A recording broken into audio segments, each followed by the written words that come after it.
आज हम morphology of plant में अगले स्टेप पे हैं जो कि है मॉर्फोलॉजी ऑफ स्टेम।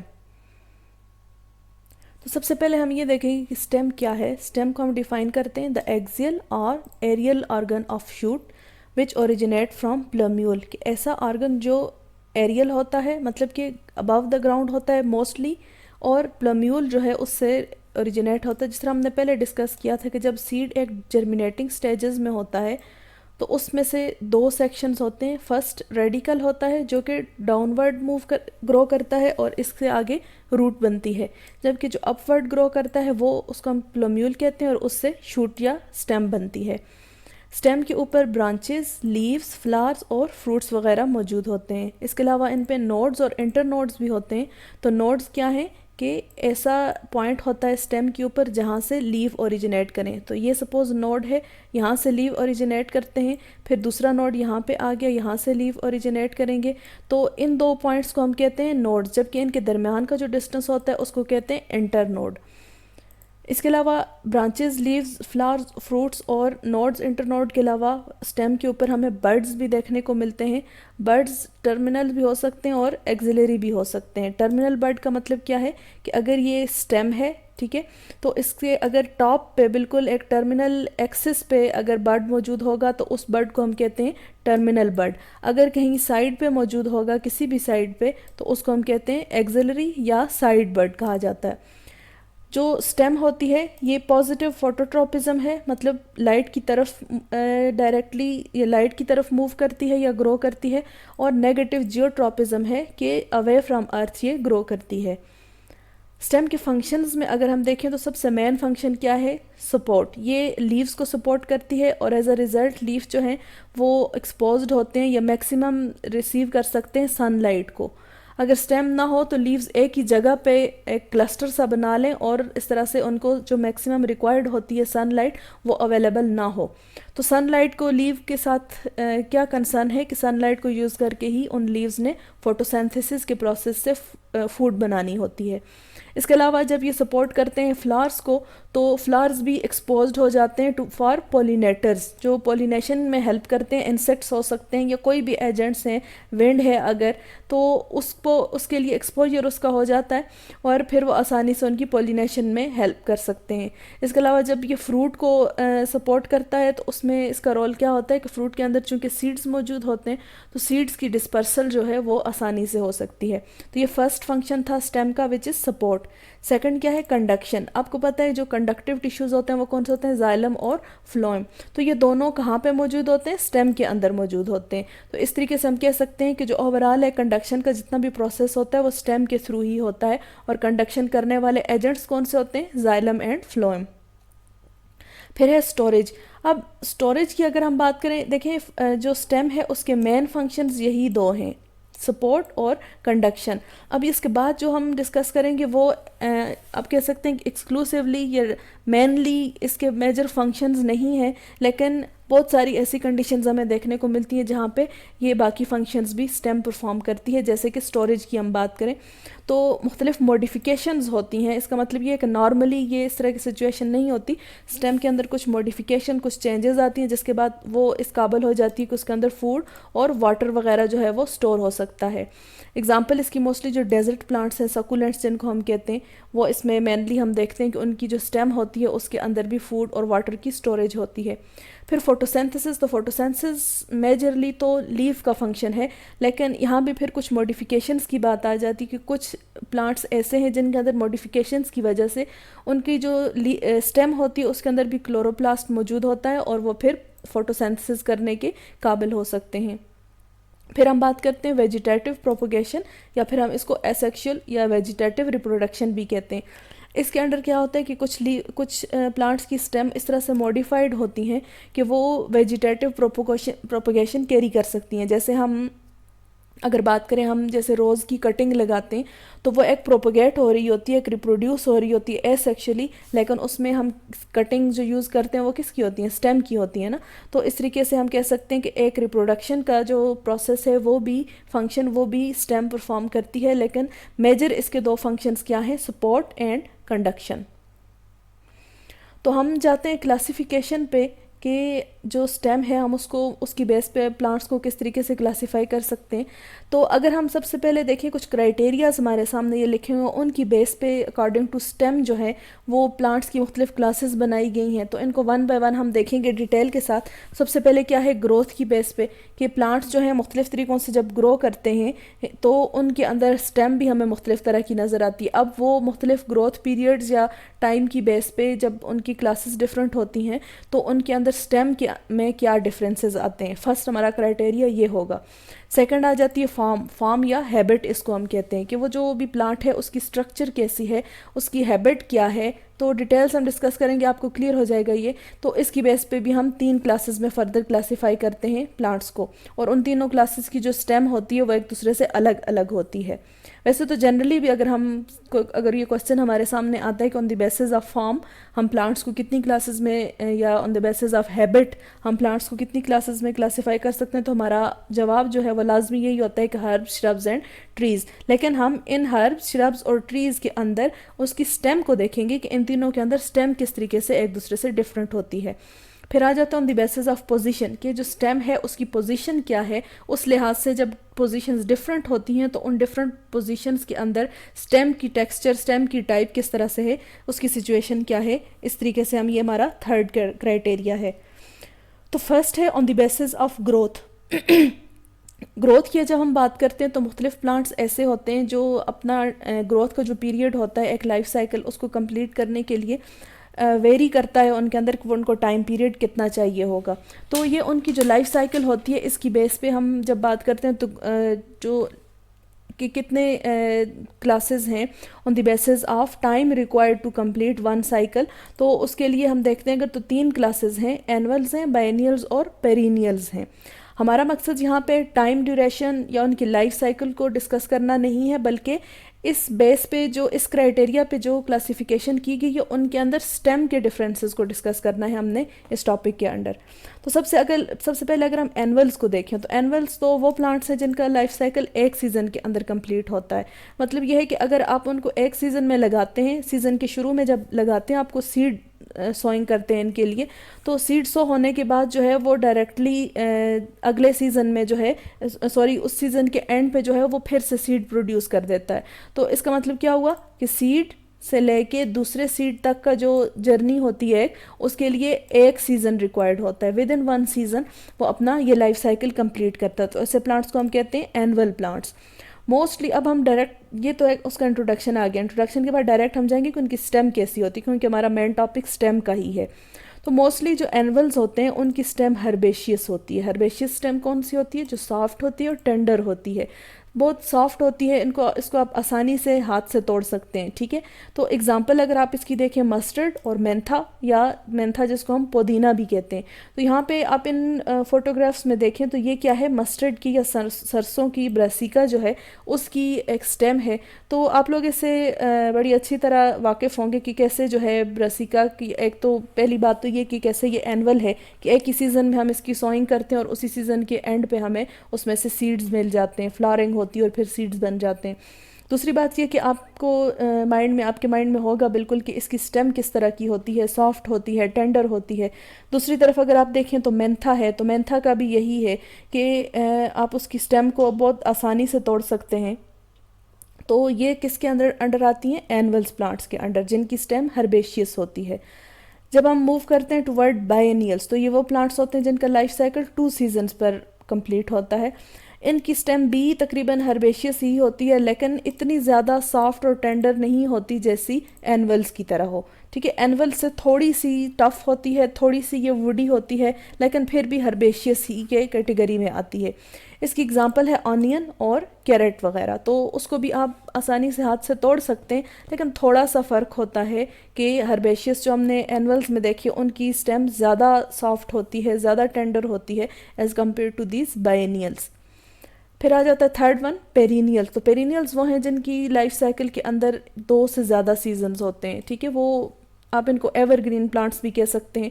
ये काफ़ी लंबे अरसे तक जाके फिर बाद में कहीं जाके इनके अंदर, जब से आप अगर एक सीड से इनको लगाते हैं तो बहुत अरसे बाद, बहुत सीजन गुजार लेने के बाद जो है उनकी ऊपर अपना नया सीड ग्रो करता है। तो ऐसे प्लांट्स को कहते हैं बाइनियल्स। इनके अंदर एक जो बहुत बड़ा मेजर फिनोमेना देखने को हमें मिलता है वो है सेकेंडरी ग्रोथ। तो सेकेंडरी ग्रोथ क्या है, इसको इंशाल्लाह हम एनाटॉमी के सेक्शन में डिटेल से पढ़ेंगे कि सेकेंडरी ग्रोथ क्या है। लेकिन बहरहाल सेकेंडरी ग्रोथ ही वो कैरेक्टर है जिसकी वजह से इन प्लांट्स की जो स्टेम होती है वो हमें हार्ड और वुडी नज़र आती है। जैसे आपके सामने ये पिक्चर्स भी हैं, तो इनकी स्टेम क्या होती है, हार्ड और वुडी होती है। एग्जाम्पल क्या है, वॉलनट और पाइनस। तो ये वॉलनट है, आप बड़ी अच्छी तरह से वाकिफ़ हो इसके कि कैसी होती है इसकी स्टेम, ये जिसका मेन ट्रंक होता है ये कैसे, कितना रिजिड होता है, कितना सख्त होता है, वुडी होता है। और पाइनस को अगर आप देखें तो वो भी वही केस है। तो ये आ जाती है कि हम जब सीजन्स के बेस पे या लाइफ साइकिल की बेस पे जो कैटेगरीज बनी हुई हैं प्लांट्स की, उनके अंदर स्टेम किस तरीके से एक दूसरे से वेरी करती है। फर्स्ट वन क्या था, एनुअल्स, जिनकी हर्बेशियस होती है स्टेम।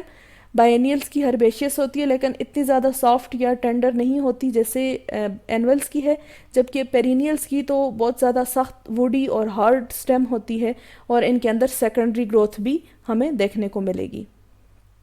तो सेकंड क्राइटेरिया आ जाता है on the basis of form और हैबिट। तो फॉर्म या हैबिट की बेस पे हम 3 क्लासेस बनाते हैं, हर्ब, श्रब्स एंड ट्रीज। तो अगर आपसे कोई पूछे कि हर्ब को हम कैसे डिफाइन कर सकते हैं, हर्ब क्या है, तो हर्ब क्या है कि ऐसा प्लांट जिसका साइज़ या जिसकी हाइट 3 फीट से बिलो हो और उसकी स्टेम सॉफ्ट हो। ठीक है, तो ये मोस्टली वही बात, ये बार बार चीज़ें रिपीट हो रही हैं कि ये इस तरह के हर्ब्स की कैटेगरी में जो प्लांट्स आते हैं वो मोस्टली आप कह सकते हैं कि 90% वो वही होते हैं जो हमने एनुअल्स की कैटेगरी में डिस्कस किए थे। तो इसकी एग्जांपल वही है, मस्टर्ड है। तो ये एक हर्ब है जिसकी यहाँ पे एक नया पॉइंट हमने क्या ऐड किया कि हर्ब हम उन प्लांट्स को कहते हैं जिनकी हाइट 3 फीट से कम होती है। ठीक है, सेकंड इसी कैटेगरी में on the basis of form second type आ जाती है श्रब्स। तो श्रब्स क्या है, ये 3 से लेके 6 फीट तक इनकी हाइट होती है और इनकी जो स्टेम होती है वो हार्ड होती है, लेकिन बहुत ज़्यादा हार्ड नहीं होती जैसे आपने पिछले उसमें देखा था कि ट्रीज़ की हम बात कर रहे हैं, लेकिन जो हर्ब्स हैं उनसे काफ़ी ज़्यादा हार्ड होती है। दूसरा फीचर इनके अंदर क्या होता है कि आप इनकी मेन स्टेम को ब्रांचेस से डिस्टिंग्विश नहीं कर सकते। ये फिनोमेना कैसे होता है, अब आपने नोट करना है, आपने शायद पहले ना नोट किया हो कि जैसे हम बात करते हैं ट्रीज़ की, ठीक है, तो वो क्या होता है कि एक मेन स्टेम होती है और उसके साथ जो है लेटरल ब्रांचेस लगी होती हैं। अगर हम बात करते हैं हर्ब की तो उसमें भी तकरीबन इसी तरह से होता है कि एक मेन ब्रांच होती है और उसके साथ जो है छोटी छोटी जो है उसकी शूट्स होती हैं। लेकिन जब हम बात करते हैं श्रब्स की तो उसके अंदर कोई मेन स्टेम होती तो है लेकिन उसके हम डिस्टिंग्विश नहीं कर सकते, उसकी ब्रांचेस जो हैं वो बहुत ज़्यादा डिस्पर्स्ड होती हैं, फैली हुई होती हैं, और इस तरीके से ग्रो किया होता है उन्होंने कि हम उसको मेन स्टेम को उन ब्रांचेस से अलग नहीं कर सकते। हम आसानी से वहाँ पे नहीं बता सकते कि इसकी मेन स्टेम कौन सी है और ब्रांचेस कौन सी हैं। तो ऐसे प्लांट को हम कहते हैं श्रब, और इसकी एग्जांपल क्या है, बर्बेरस, जिसको हम अपनी कॉमन लैंग्वेज में सुंबल भी कहते हैं। ठीक है, ये एक बहुत हाईली मेडिसिनल प्लांट है। तो इसकी पिक्चर आपको यहाँ पे नजर, बेरस और सेकंड नंबर पे है रोज़। तो रोज़ की बुश जो है वो तो आपने, ये श्रब आपने देखी होगी लाजमी, बल्कि ये दोनों प्लांट्स आपने देखे होंगे। तो इसकी भी अगर आप देखें तो रोज़ की तो आप मेन स्टेम को इतनी आसानी से डिस्टिंग्विश नहीं कर सकते, वो सारा एक फ्यूज्ड और एक बुशी टाइप उसकी स्ट्रक्चर होती है। तो इस कैटेगरी को हम कहते हैं shrub. And these 3 were on the basis, 2 हमने डिस्कस कर ली on the basis of form and habit, जिसमें से लास्ट वन है ट्री। तो ट्री क्या है, जो हमने वही है जो हमने डिस्कस किए under the category of perennials. ठीक है, तो इसमें मोस्टली पेरिनियल्स होते हैं। मेन पॉइंट जो यहाँ पे ऐड हुआ कि ट्रीज़ हम किसको कहते हैं, ऐसे प्लांट्स जिनकी हाइट जो है 6 फीट से अबव होती है, सीधे खड़े होते हैं, अपराइट होते हैं। ठीक है, और इसकी एग्जांपल बहुत सारी एग्जांपल्स हैं, कॉमन है, ये बिल्कुल आपको बहुत आसानी से आपके माइंड में आ रही भी होंगी इस वक्त। हम देख लेते हैं कौन सी, मैंगो और वॉलनट। वॉलनट हमने पिछली एक स्लाइड में देख लिया, तो ये आपके सामने अभी मैंगो है। तो इसकी स्टेम अगर आप देखें तो हार्ड होती है, वुडी होती है, सेकेंडरी ग्रोथ इसमें होती है, और स्टैंडिंग अपराइट, सीधी खड़ी होगी। तो ये 3 कैटेगरी थी on the basis of habit और फॉर्म। थर्ड कैटेगरी आ जाती है on the basis of position, कि वो स्टेम क्या जो है उसकी पोजीशन क्या है। तो पोजीशन की बेस पे एरियल और अंडरग्राउंड हमारे सामने दो कैटेगरीज आती हैं। पहले हम एरियल को जब देखते हैं तो ये वो स्टेम है जो कि ग्राउंड से ऊपर मौजूद होती है, मतलब सरफेस ऑफ अर्थ से बाहर होती है, एक्सपोज्ड फॉर्म में होती है। इसकी 3 टाइप्स हैं, ठीक है। 3 टाइप्स में फर्स्ट वन है रिड्यूस्ड स्टेम, ठीक है। रिड्यूस्ड स्टेम कौन सी होती है कि जो कि जैसे ही वो इमर्ज होती है फ़ौरन ही वो रिड्यूस हो जाती है। तो इसकी एग्जांपल क्या है कि रिड्यूस्ड राइट आफ्टर इमर्जेंस, जैसे ही वो स्टेम जो है वो ग्रो होती है, ज़रा सी उसकी लेंथ बनती है तो फ़ौरन से वो रिड्यूस हो जाती है और आगे लीव्स आ जाते हैं।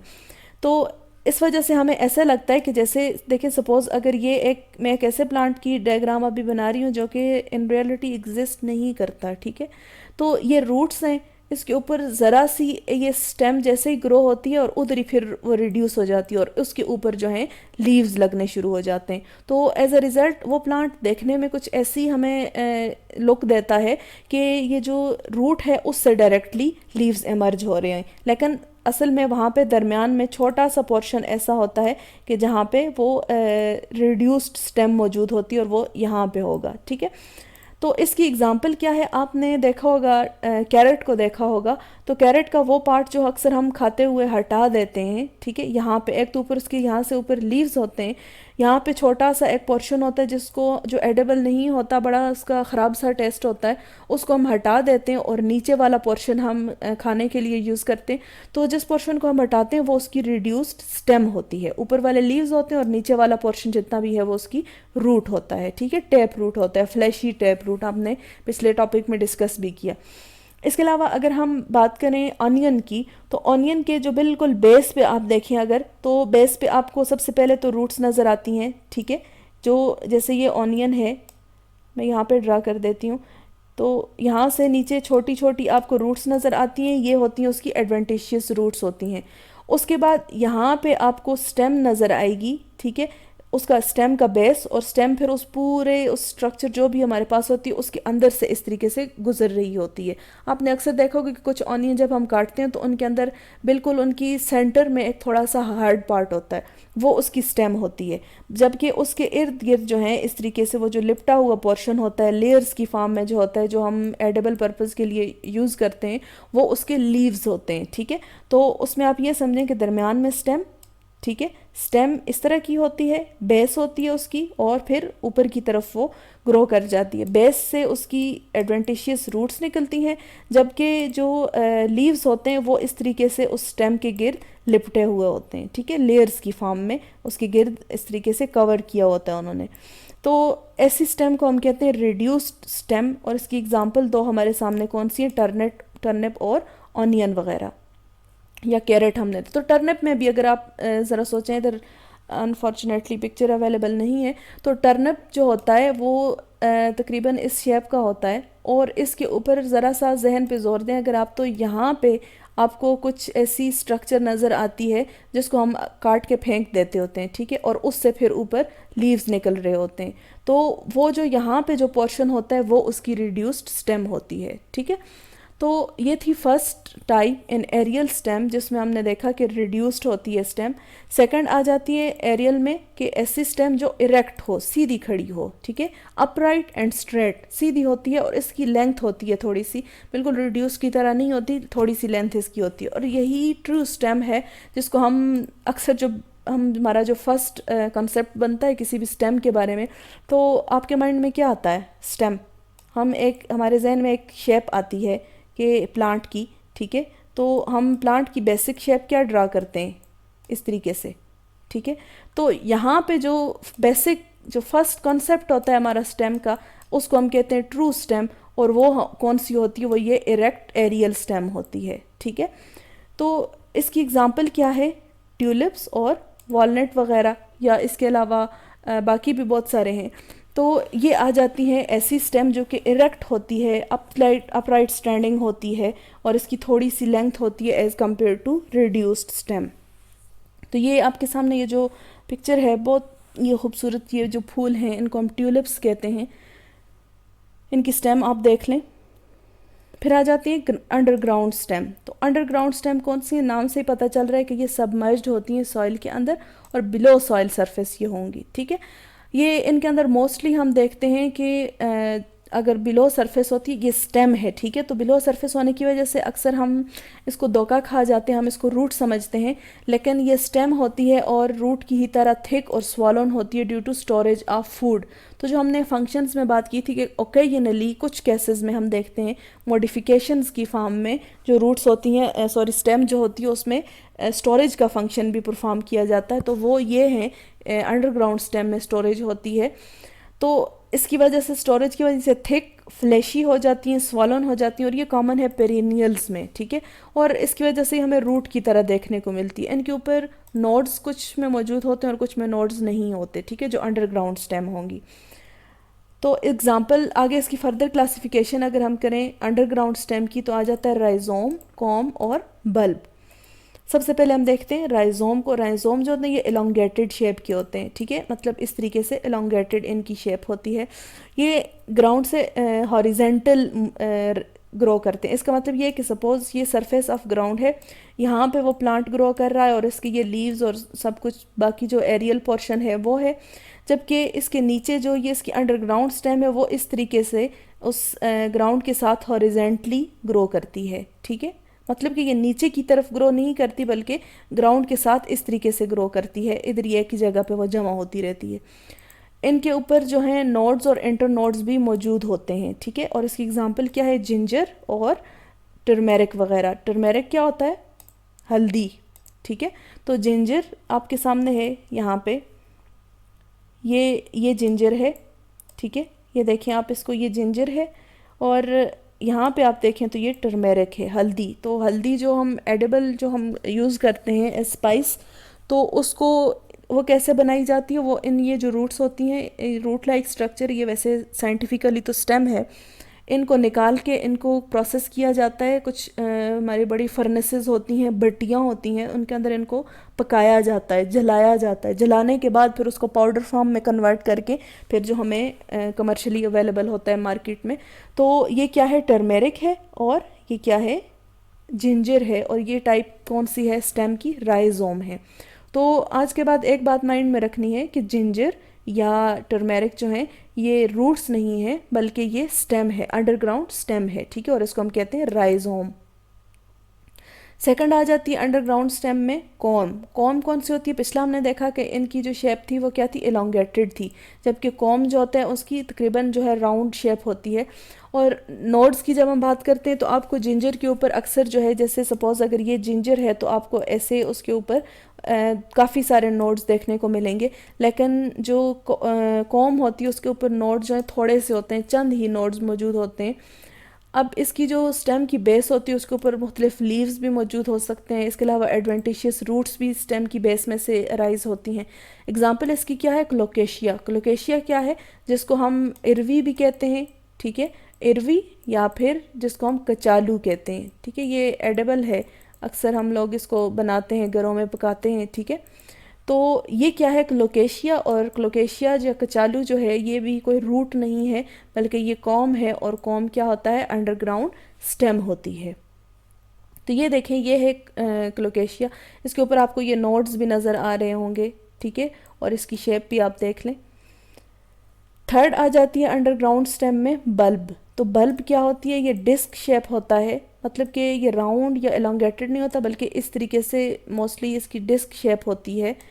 तो इसके जो collection of leave disc shape होता है और उसके गिर्द मुख्तलिफ लीव्स जो हैं वो, जैसे आप समझें कि ये डिस्क शेप होती है और इसके गिर्द इस तरीके से लीव्स जो हैं बहुत सारे इसके गिर्द लिपटे हुए होते हैं या रैप्ड होते हैं। इसके लीव्स जो उसके गिर्द जमा होते हैं वो फ्लैशी लीव्स होते हैं, ठीक है। और फ्लैशी लीव्स किस वजह से होते हैं कि उनके अंदर फूड की स्टोरेज होती है और लेयर्स की फॉर्म में होते हैं। अब वहाँ से कुछ उनकी लीफ जो स्टेम की बेस होती है उससे एडवेंटिशियस रूट्स भी अराइज होती हैं, जैसे यहाँ पे अगर आप देख लें, ठीक है, यहाँ से उसकी एडवेंटिशियस रूट्स भी निकलती हैं। इसकी एग्जांपल क्या है, ऑनियन और ट्यूलिप। तो ऑनियन आपको याद आ गया, दोबारा से ये कैटेगरी में आ रही है, उसको होल उसको हम कहते हैं, ये क्या है, स्टेम है। और इसके अंदर वो स्टेम जो मौजूद होती है और इसके नीचे डिस्क शेप स्ट्रक्चर होती है वहाँ से निकल रही होती हैं एडवेंटिशियस रूट्स, और इसके गिर्द जो है रैप्ड होते हैं फ्लैशी लीव्स। ठीक है, एग्जाम्पल इसकी दूसरी है ट्यूलिप। तो ट्यूलिप का भी तकरीबन इसी तरह का बल्ब होता है, उसका साइज़ थोड़ा छोटा होता है, उसका कवर ज़रा हार्ड होता है।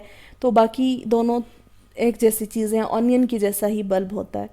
तो यहाँ पे अगर आप देखें, और एक दूसरी एग्जांपल है सैफरॉन। सैफरॉन क्या है? जिसको हम ज़ाफ़रान कहते हैं। ठीक है, सैफरॉन या ज़ाफ़रान जिसको कहते हैं, बहुत हाईली मेडिसिनल प्लांट है ये। इसके अलावा इसकी जो ये जैसे आपके सामने ये फ्लावर है, तो फ्लावर के इधर ये जो इसकी फ्लावर की जो अंदर स्ट्रक्चर्स होती हैं, जो स्टेमन्स होते हैं, तो उन स्टेमन्स को निकाल के जमा किया जाता है। और आपको शायद पता हो ये बात कि दुनिया के अंदर जो चंद एक इंतहाई महंगे तरीन सब्सटेंसेस हैं, उनमें से एक आ जाती है ये ज़ाफ़रान। ठीक है, और वो ज़ाफ़रान कैसे निकाली जाती है?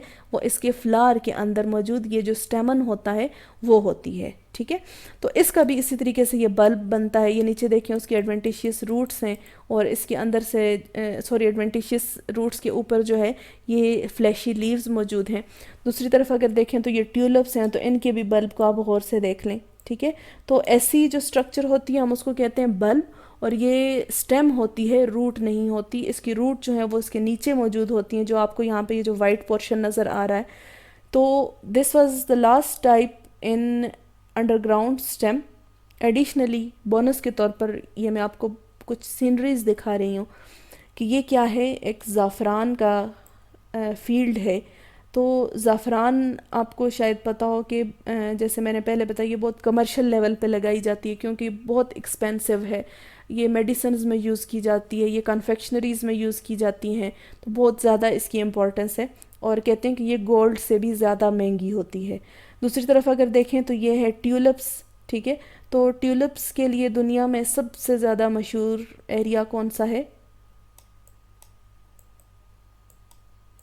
हमारा कश्मीर। ठीक है, तो कश्मीर में जो ट्यूलिप्स होते हैं श्रीनगर में, तो वो पूरी दुनिया में मशहूर है। श्रीनगर में ये जो आपके सामने फ़ोटोग्राफ है, सीनरी है, ये श्रीनगर की ही है। तो वहाँ पे कमर्शियल लेवल पे इनको बहुत बड़े स्केल पे ग्रो किया जाता है, फिर सेल किया जाता है।